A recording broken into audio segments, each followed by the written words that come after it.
Good afternoon, everyone, and welcome back to our live session with the Global Education and Training Institute under the hashtag Disruptive Education Movement, the unique global movement under which we bring education leaders from around the globe to deliberate and discuss. And you all know that so far we have conducted more than 1,000 sessions on this forum, an initiative by Global Education and Training Institute under Dr. Sunita Gandhi with the sole vision to transform education by sharing wonderful ideas for change. And so I am back here today with our eminent guest for the session, Mr. Biswajit Sinha, who was associated with the Brilliant Star School, and now he is the executive committee of the school, Brilliant Star School affiliate to CBSE. And overall, he has 11 years of experience in education industry, and he has worked extensively in building professional learning community for the school teachers and has served as a resource person for the Center of Excellence in CPSC Guwahati. Also, he is an effective resource person to provide quality education for underdeveloped regions. And today he is with us to talk on the topic questioning uh, as a technique, or let's hear it from Sir without taking much time. I would like to invite Sir on this forum, and I would request you to please share your thoughts on the same. Yes. Hi, Prerna. Thank you for having me. It's an honor to be part of Mrs. Gandhi's, pet project. It's called Global Education and Training Institute, and it's an honor to be part of this team. And today I'm bringing a very innovative technique. Is a very simple tool that can be used in the field of education. So it's my I've been part of the CBSE as a resource trainer for the Guwahati region. So there are about thousand teachers join this training, and I just wanted to share this simple technique. And this is called question formulation technique. It was started in Massachusetts, especially in Boston area, and some scholars from the Harvard, especially Betty Smith. So it's a foundation that they have started this project to address the dropouts.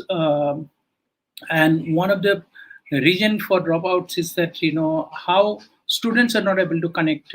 So how we can connect the students with the school. And one of the issue was that asking the right question.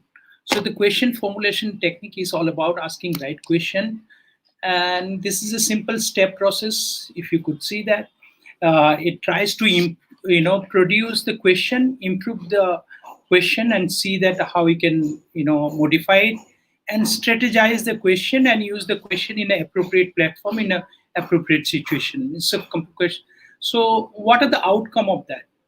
This question formulation technique, it's actually building the abilities. If you see that NEP 2020, it's talk about thinking abilities, cognitive development. So the cognitive development means about in the cognitive domain. It's all about what are the abilities. So there are three abilities are there. One is the divergent thinking, convergent thinking, and metacognitive thinking.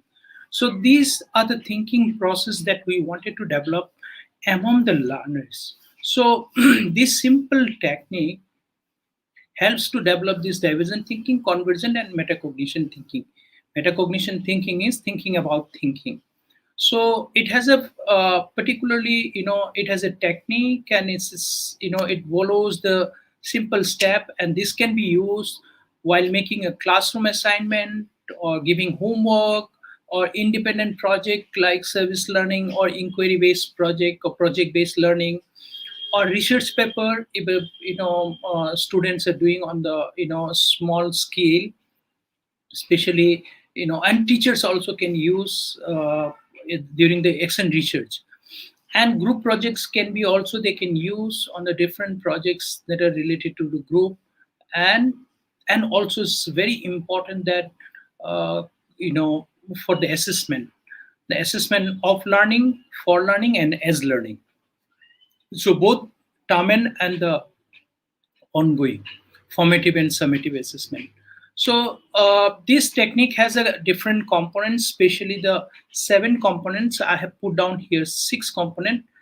That's called, first component is called question focus. Second is rules for producing question and producing question itself, and categorizing the questions based on the importance, and the prioritizing the questions after categorizing the question, what is the important questions and the central point, you know and the reflection about the questions. So what I have learned from that, what are the things before and what is the change that has taken place or learning has taken place at the end of the session. The other thing is that question focused. So I'm just coming to the point. First point is that question focused. So I'm coming directly to the point. Question focused is designed to accomplish the outcome is that it should generate interest among the learners about the topic. So the we are whether it's in the primary level or the elementary level or in the higher level, all about student interest. Learning takes place when the student is interested. So how do you ensure that? So the question makings itself, question focus itself, generate interest. And also, in order to present a new topic, you need to stimulate the thinking in a open mind and new way. So it stimulates new thinking. And when you want to present a topic or introduce a topic in a class for the first time, best way to use it that you should use Q focus and deepen comprehension. We talked about in India, quality education is all about comprehending the concept. So we struggle to comprehend the concept, and we sometimes teachers, don't know how to present a topic. So to say, this is the limitations, and we develop and work on it. And next is that assess the prior knowledge. So the when you want to assess the whether learning has taken place or not, so Q focus actually helps you to understand. So Q focus is all about, it's like a brainstorming, in other term we can say. So Q focus, when you're making a question, when a Q focus is made or presented, it should be very clear, it should be very brief, and it should be sharply focused. It should provoke or stimulate new lines of thinking among the students. It should not be a question, because Q focus is it could be a audio statement, it could be a statement, it could be a quote, it could be just a image, or or sound bite, oral bite.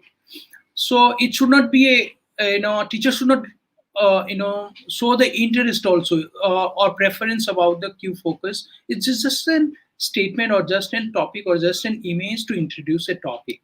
Like for example, I'll show you.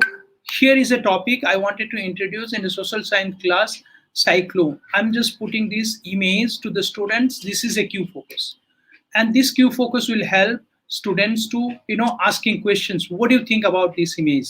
What are the concept, what are the topics that are coming to your mind when you're seeing this image? So this is how you just ask the students to make as many as question. So you're hooking the students the concept that you're going to teach or the topic that you're going to teach. So this is a very important and very unique way of presenting the class and connecting the students with the topic, and generating the interest and new lines of thinking.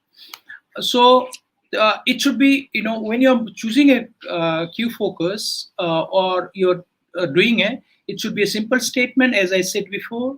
It should be a visual form, or it could be image, or oral bite, or orally. And there is a saying that it should be part of the content, the curriculum that you're teaching, the topic that you're teaching. It should be part of that. It should be directly part of that for me. It should not be indirectly part of it. So when designing the Q focus, every time you use this QFT technique while making the Q focus, it should be statement, visual, oral, aid, and it should be part of the content. The other thing is that now you're asking them to produce the question, and you don't limit the producing questions. So I just wanted to share from personal level, and we ask our students in the service learning project. Service learning project is a very unique project of the Brilliant Star School, and it's probably the first of its kind in the state of Tripura. In a rural-based school we have started. That the project was, the service learning project was that learning by serving the community, addressing the problems of the society, and students also learning and developing the critical academic skills, academic abilities, and life skills also. So now here, very interestingly, we could see that we asked the students about a topic, say littering is a problem and waste management is a problem. So we asked the students to write as many as questions. So some student could write 5 questions, 7 questions, 10 questions.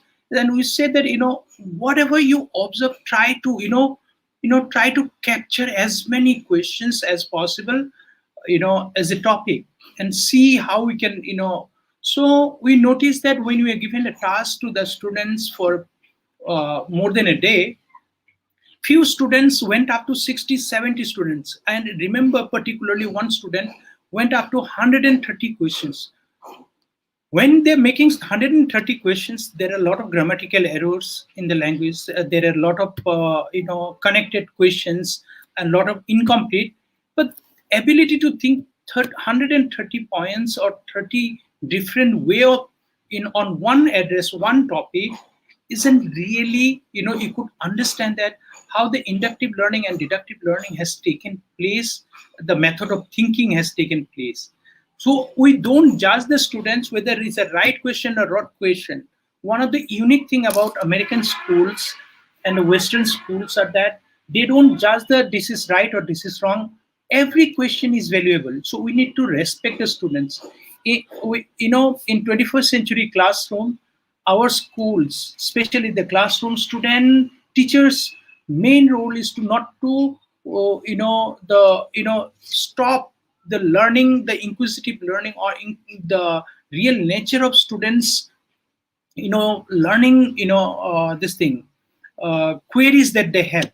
So we should not stop that. We should allow that. We should encourage more question making things, because in a democratic culture, in a democratic micro democratic environment, whether it's a family, school, or society, or friend circle, ability to ask question is the way forward for the development, or thinking, able thinking development, or developing the thinking abilities.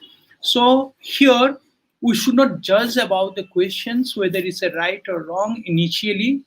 Write as many statement it comes to your brain, the comes brain wave, and put down those, and the it could be a statement, that the statement can be changed into a question. So these are initially, it's a difficult thing to present it and to initiate, and teacher might wonder also, because if the teacher is doing for the first time.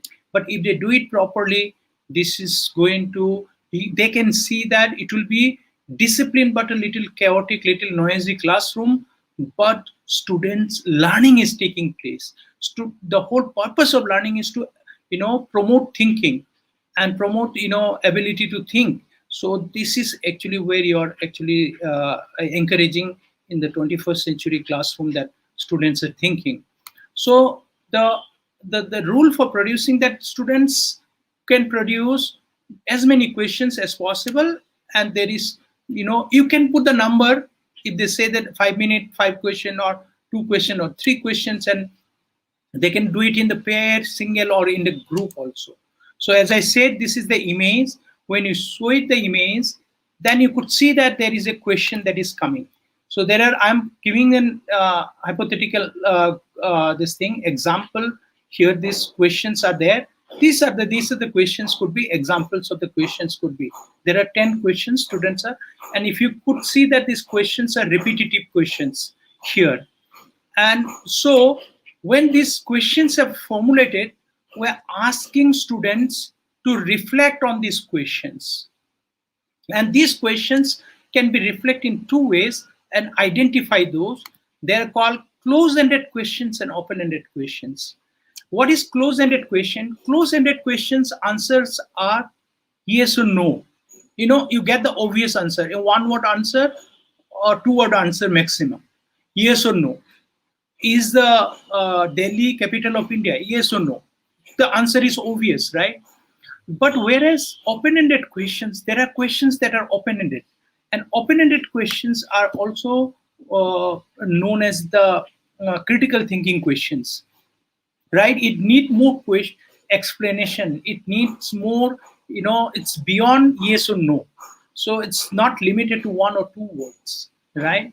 So these two, when they see these questions, we're asked to find out where is the open-ended questions, where is the close-ended questions. So that means students are thinking which answers are close-ended, obvious answer, which answers are more elaboration required.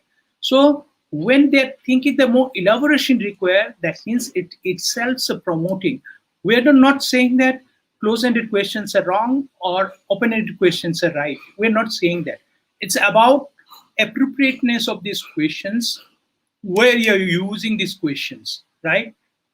Based on the your inquisition or query.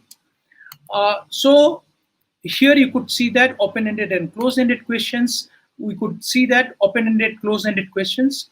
Open-ended questions are, we say most of the time, higher order thinking. But how you frame the questions, that all of us know that WH question is the open-ended. WH questions are there, and some are open-ended, some are close-ended. Especially why questions are more open-ended questions, and how also is an open-ended question sometime, most of the time. But other questions are most, this thing, close-ended questions. So now then we discuss about what is the benefit of the closed-ended questions. And a teacher also knows that we prepare a lot of open-ended questions and close-ended questions. Why we are preparing these close-ended questions? What are the benefit of the close-ended questions? What are the benefit of the open-ended questions? These are, we need to see disadvantages of the close-ended questions, and uh, advantages of the open-ended questions, and the disadvantages of the close-ended question, open-ended questions. So there are many things that were during the discussion with the teachers, with the CBSE school teachers, we noticed that they could identify that the benefit, and the, easily they could see that, how their way of asking questions and student way of asking questions is helping promoting learning. So the learning has to take place when we're addressing the this thing, question formulation. So the right way of asking question is very, very important for us in a school. And say suppose, say these 10 questions are prepared, right? So why, after making these questions, making identifying open-ended and close-ended, we ask students to strategize and categorize. Categorize means choose the questions, the most important questions among these 10. Not all 10 questions are important. So you ask that question that address central point or the central theme of the, or central topic of the class, or the, of that period. So now we ask the students to, choose that, prioritize that, and select three questions. So this is the example of the three questions that are what hurricane do, what do hurricane do, and what is the eye open hurricane, why hurricanes are different from the tornado. So these three questions, if they ask, all the answers about the hurricane will be addressed. So this is how students, in the classroom, able to learn and able to ask the right question. So able to asking right question by the teacher and the students is also helping the, learning, or about the topic, or about the, teacher's objective of promoting the thinking is taking place. So these are the things that I can share with you all, and please do use this technique, and it will be a very useful technique. And you, I think, probably you can ask many questions to me on this topic, and you also think that what are the values that will add you by using this technique. So you can go to these right questions. It's an Harvard-based non-profit organization. This thing, the scholars are from Harvard, but it's a non-profit organization. They are promoting this critical right question institute, and they are promoting this. And I think all the teachers should use this in their classroom, and they should promote and encourage students to ask right questions, because when you ask the right questions, learning takes place. Thank you. That's all from my side.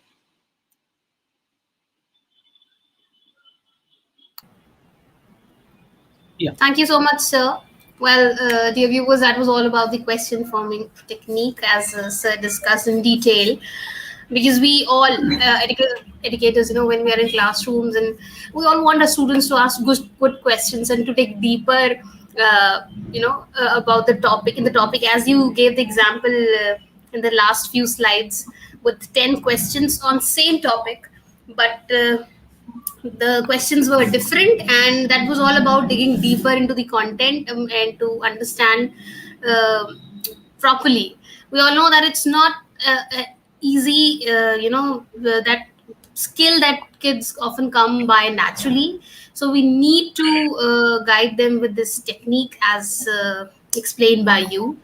um, Sometimes it happens, when students are not really sure about how to start, where to start with, how to ask.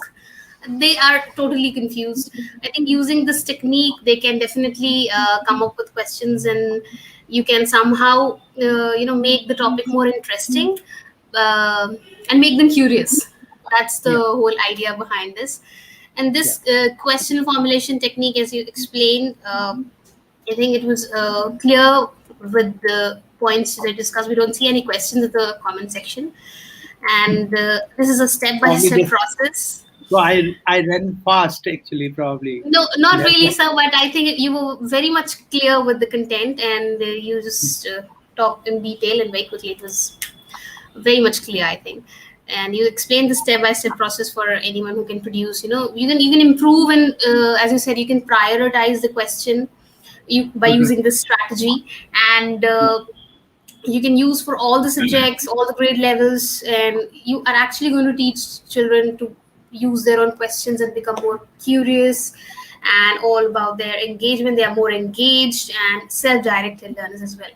And also talking about the rules that you discussed, that they can ask, starting with the first step, how they can ask as many questions they want, starting with the produce Yeah. part. Then they Yes. can Okay. That makes prioritize. sense. Yeah. Yes. Yes, yes. So there are so many benefits as well, because it's a technique that is going to remove the hesitation, and it allows students to dive into the questioning process straight. They Mhm. will ask it directly, and they are heard. That's the most important part. All students are heard, and they are given that importance, that yes, whatever I am asking, whatever is there in my mind, and the things that are popping up in my head, I can ask. And there truly is no dumb questions, so we don't have to judge them as educators. And we can encourage students to think of a question and then work with it, later on, to improve it, to improvise it. And also leads to kind of deeper thinking. And Mhm. yeah, it gives a structured, guided way for students to participate and learn. That's the end result that we all want. So I think overall you explained very nicely about this QFT, the questioning formulation technique. And as we all know, a very famous saying that it's not the answer that enlighten us, but the questions. Yes. So we really need Precisely. to, yes. That's true. I think overall it went pretty well. Thank you so very much for joining Uh, us today Thank you. and Thank talking you. on this topic. Thank you, Big friend. thanks. Pleasure is also ours, sir. Big thanks to you on behalf of our team. And thank you, viewers, as well, for joining in. And in case you have any question later on, you can post it in the comment section. So we'll definitely try to answer them as and when Yes, possible. definitely. Definitely. It will be my honor. Thank you. Yes. Thank you, sir. And thank you, viewers. We'll be back soon again with another informative session very soon. And yeah, stay tuned and keep watching our Detox, the Disruptive Literacy Movement initiated by Global Green Literacy. And Yes. yeah, stay connected. Thank you, sir. Thank you, everyone. Thank you. My appreciation to Geti and all the teams that are working behind, and Prerna. Thank you. And Suniti ji, please give my regards to Suniti ji. Thank you. Sure. Thank you. Thank you. Thank you, sir. Take care. Thank you. Thank you. Bye bye.